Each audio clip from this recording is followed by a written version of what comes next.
This is Julian Hudson Saxby playing exactly in the middle of the North Sea between Shetland and Norway, playing Swans in Flight, Sailor Song, ladies and gentlemen. Ha ha ha! Full credit to the guitar manufacturer for making a carbon fibre. What a guitar! Yeah!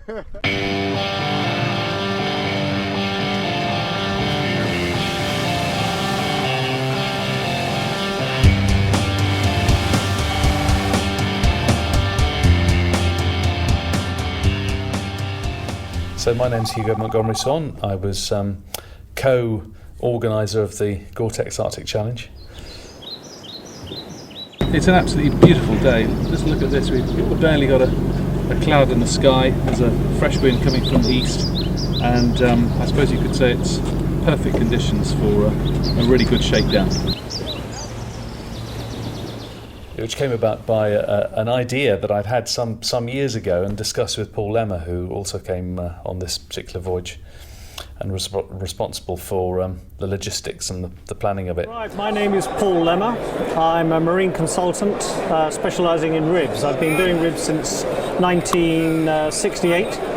The trip from Scotland to the Arctic Circle has never been done before in a rib. And so we're very excited about this and being the first and pioneering people to do it. Of course, it's been done by the Vikings many hundreds of years ago, but in modern boats like ribs, this is the first attempt.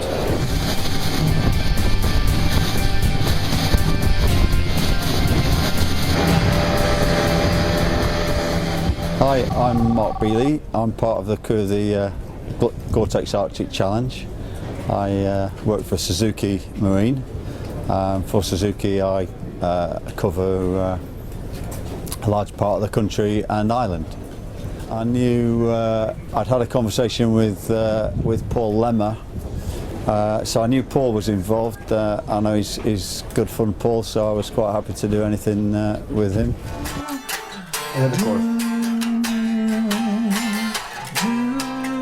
My name's Julian Hudson Saxby. I'm a guitar player. Have been for many years, played with lots of musicians. Played with Hugo for the past, I think, 18 months. And in playing with Hugo, getting to know Hugo and Hugo's boating exploits, I've been luckily invited to take some of the challenges that Hugo embarks upon.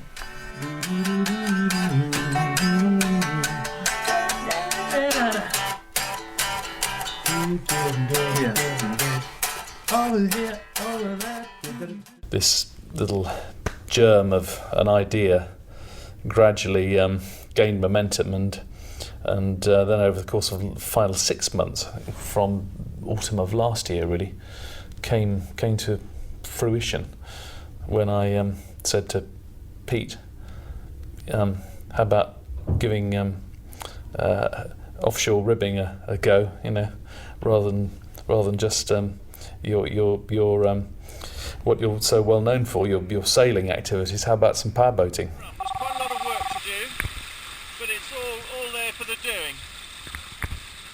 Just need to get through this fog. God, look at it! It just dropped out of nowhere. And do you fancy coming exploring with us? His immediate response was, yes, I'd love to.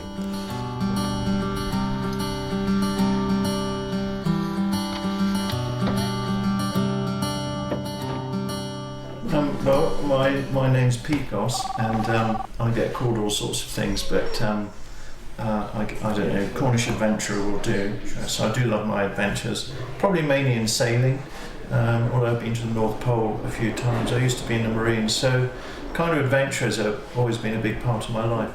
Okay, my name's Ed Gould. I'm creative director at Carswell Gould. My role within the challenge was twofold. One, it was to help conceive the strategy, the communication strategy that we'd use to tell people about the challenge, and the other one was crew member, which involved camera work, driving a boat, and everything else that is part of going to sea on one of these challenges. Well, it's a beautiful afternoon, the sun's shining, but there really is a stiff breeze here as we wait for Bryony Gordon from the Daily Telegraph to show up here at Trafalgar Wharf. My name is Bryony Gordon. I am a feature writer on the Daily Telegraph in London, which means I do all the sort of fluffy, girly stuff.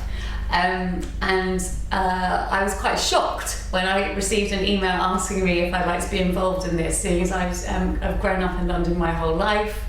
I've only ever been on a pedalo in the Serpentine. But I thought, gosh, what a jolly good challenge this would be.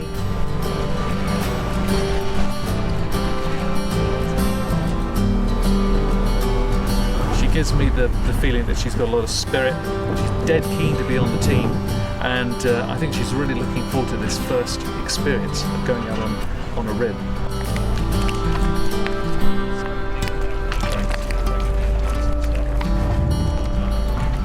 I've spoken to Ed, who seems very nice. He seems as sort of unprepared as I am, which is good.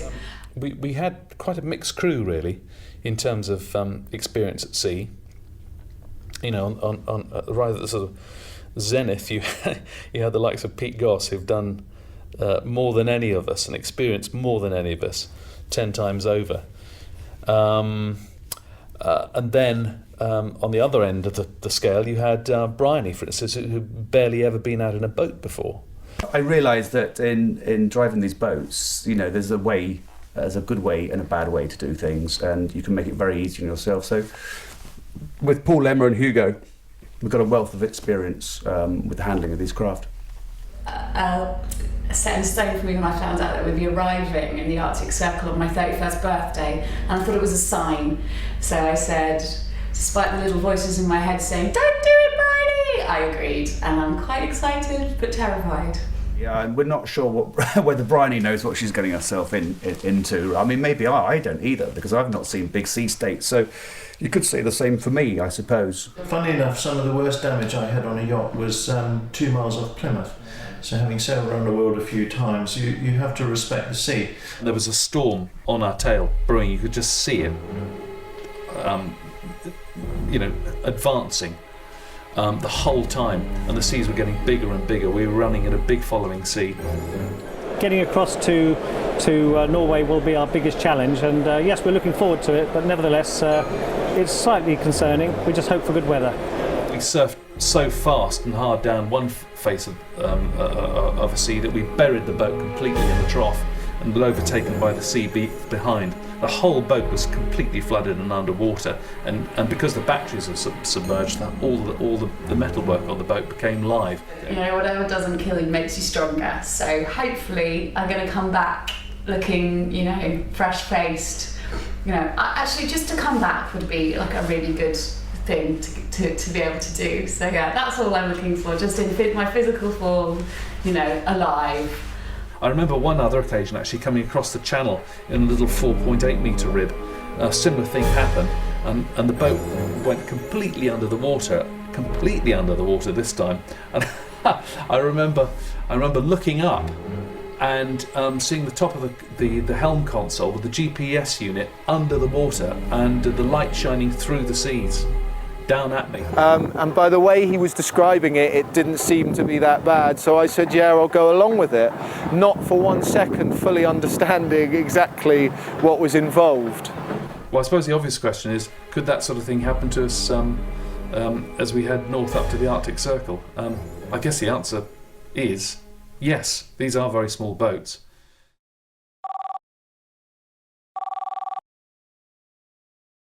Right, here we are, we're in Wick. This is the headland overlooking Wick Harbour. Sure, you can do it in a sailing boat, but it'll take you weeks and weeks.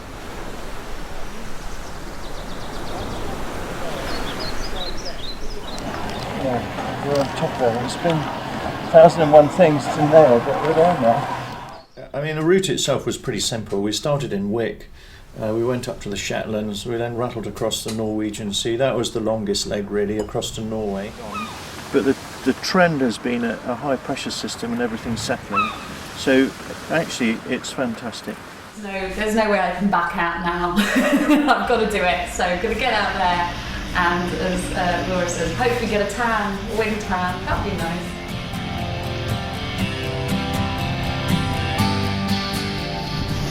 Well, that's John O'Groats, you can see there, we've just left Wick. Ed, what do you reckon? Well, so far it's looking a very nice day, but we'll see how it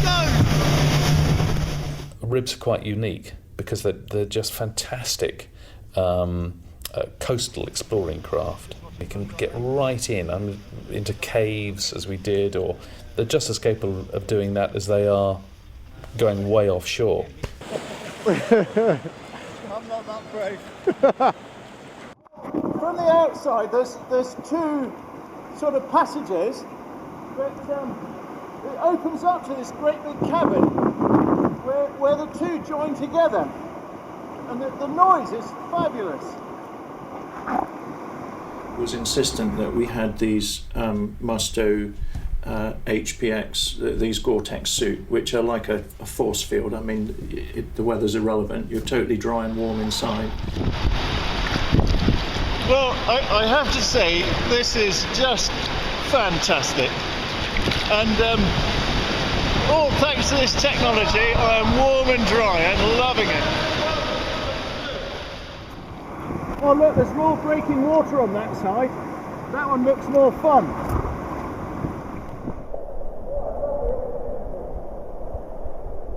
I just put my bikini on instead. It's a joke. Because the back of my head hit water.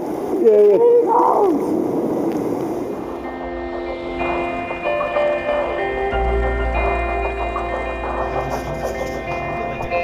This is our first beer of the trip.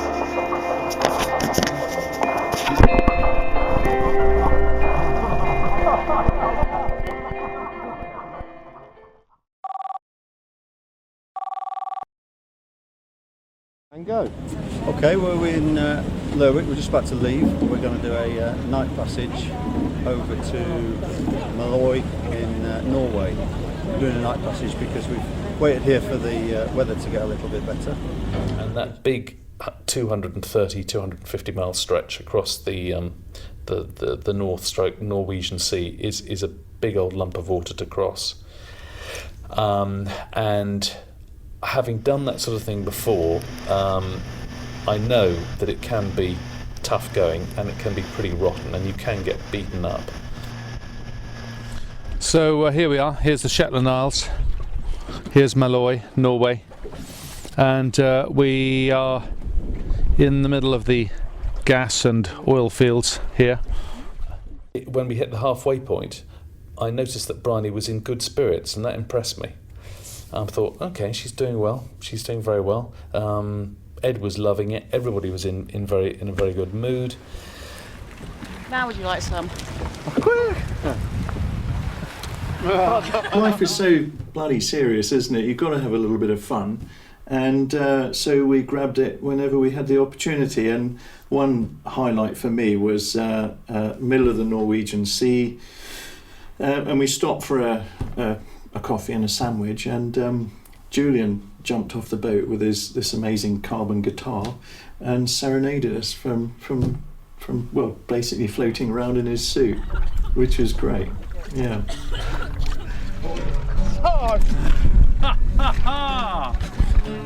Full credit to the guitar manufacturer for making a carbon fibre. What a guitar! Yeah. What do you say?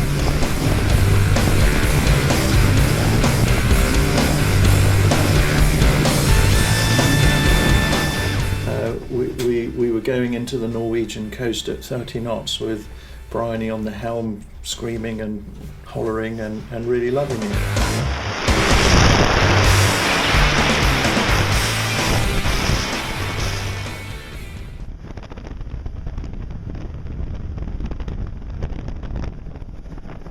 When we first got there, it was overcast and we found ourselves trapped in this rather grey, two-dimensional world. We were quite tired having done the night trip across from Norway, so I think there is always a day when you just have to earn your keep, and that first day in Norway would have been the day, I think. There's pine trees everywhere, beautiful houses, and then as you come underneath the bridge you reach Malloy, the town itself.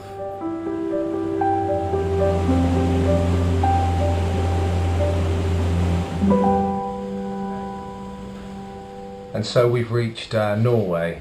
After 9 hours heading out of Wick, we finally got to Malloy, and it is stunning. The journey was arduous, however the weather was far better than I had expected. Most of the guys have gone to bed. I'm doing what you can only do after a 10-hour journey in a boat, and that's go and meet the others for a beer.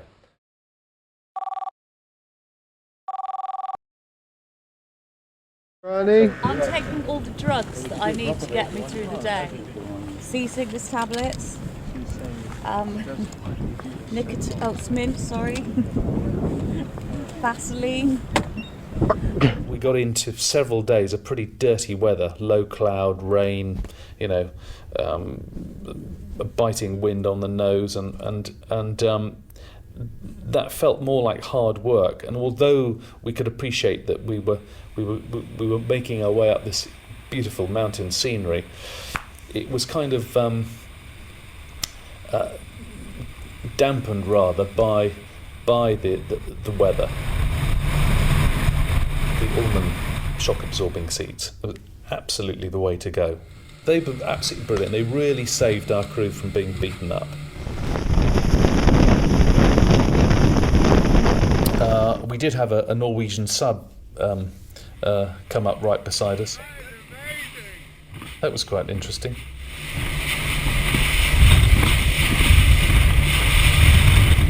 Probably not allowed to take pictures. Very touching, the Norwegians. Very touching. The Gecko helmets were superb. They were a whole new dimension, and I'm going to start using them in my sailing actually. So they were very good. Anything out of the food bag? What? Anything out of the food bag? Food? You have that blasted helmet?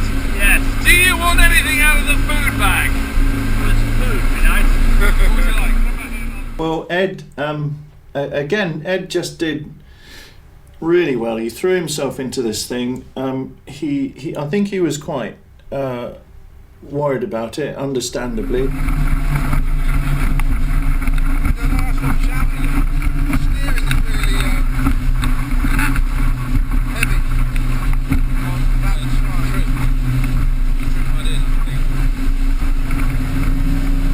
I've had ribs as a functional piece of kit, but it was just wanted to enjoy them for what they have to offer, and of course they're fantastic. They're good, rugged little sport boats. Sorry? I know. I'm just waiting for them to get ahead. Don't get in their way. Just try to find them. I know. I could feel myself falling asleep and my grip loosening on the chair. Like every so often, I just go, and then just like suddenly grip it again. It just shows you if you're tired enough, you can actually sleep through hell. Sort of half days. Yeah, properly.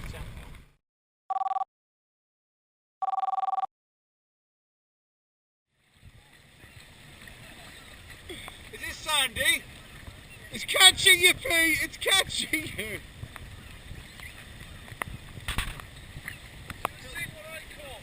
This is horsepower, that's manpower. I think it was on day 4, day 5, we were weaving our way up through the sort of inner route, through the Isles and up the Fiords and what have you.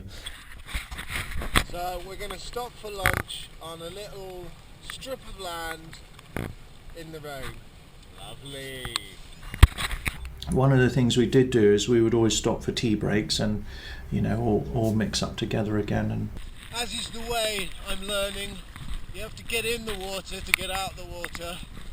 The guys are pulling the boats up as far as they can and then they'll anchor them. I'm going to get to the beach and find a good spot before everyone else gets there, because it's such a nice day. I'm sure this beach is going to be very busy very quickly.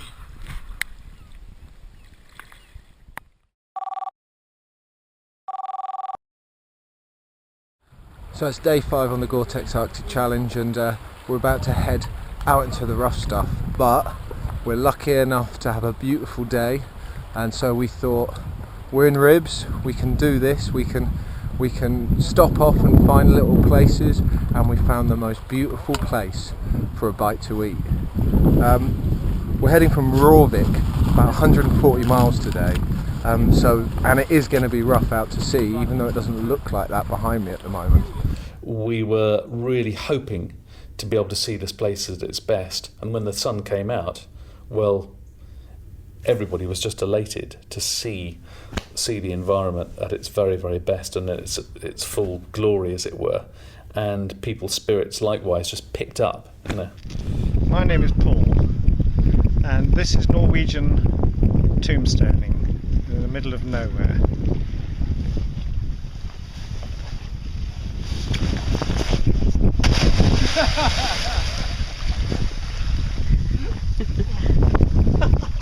Who's the best dancer? Is it Andy Warrender? Oh, without a shadow of a doubt. Andy, what's your favourite song that you've heard so far? Andy's gone mute.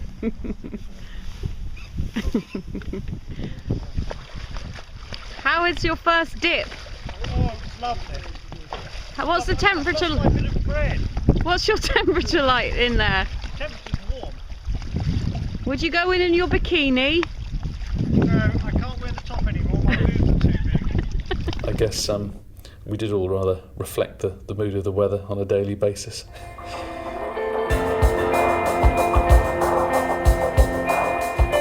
The sun allowed you to see all this richness of colour and this is a great depth. 5. Okay. I've had about 5 hours sleep a night, and we get going very early in the morning as well, compared to what I usually get going. As an office boy, I tend to rise and stumble into work around 9 to 10, between 9 and 10. So, but the fresh air and the being outside, I'm starting to get used to it, and I'm starting to actually enjoy waking up in the morning, which is quite a shock to me. What other lies would you like to tell me yet? Okay, I still can't handle it at all. Okay. But it makes it worth it by midday. By midday I'm awake, and then I'm enjoying it.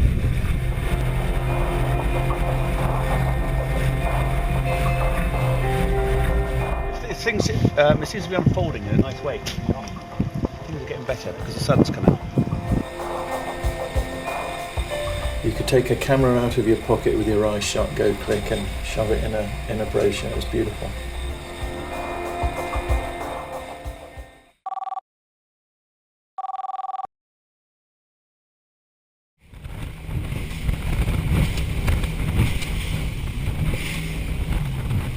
The final bit of the final leg was memorable.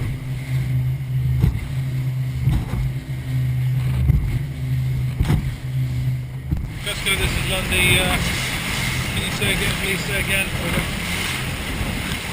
I was just saying I wanted to test out the radio, that's all. I don't want to, nothing else. Lovely weather we're having over. Very nicely done. Well done.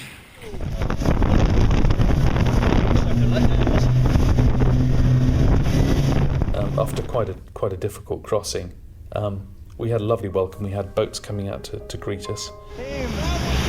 GORE-TEX Arctic Challenge!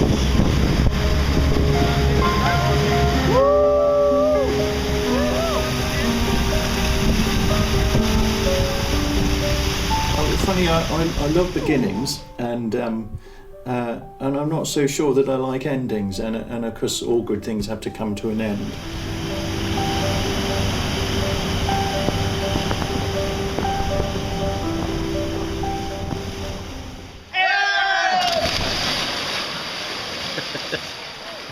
Everybody threw themselves into the water, and they were great celebrations and shouts of joy and mirth. Bryony, Yeah. you've just finished the GORE-TEX Arctic Challenge, and you've got the whole way, all the way from England to the Arctic, without hurting yourself at all. Look up. However, you seem to have a nosebleed. I don't know why I've got a nosebleed, and it's horrible, and I want to go and have a hot bath and paint my nails and have a cup of chamomile tea and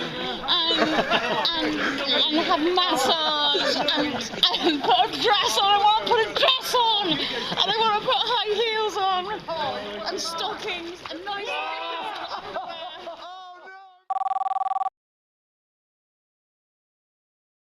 I think it was a wonderfully refreshing thing to do, because it really does lift you out of the challenges of life that we're all involved with on one sort or another.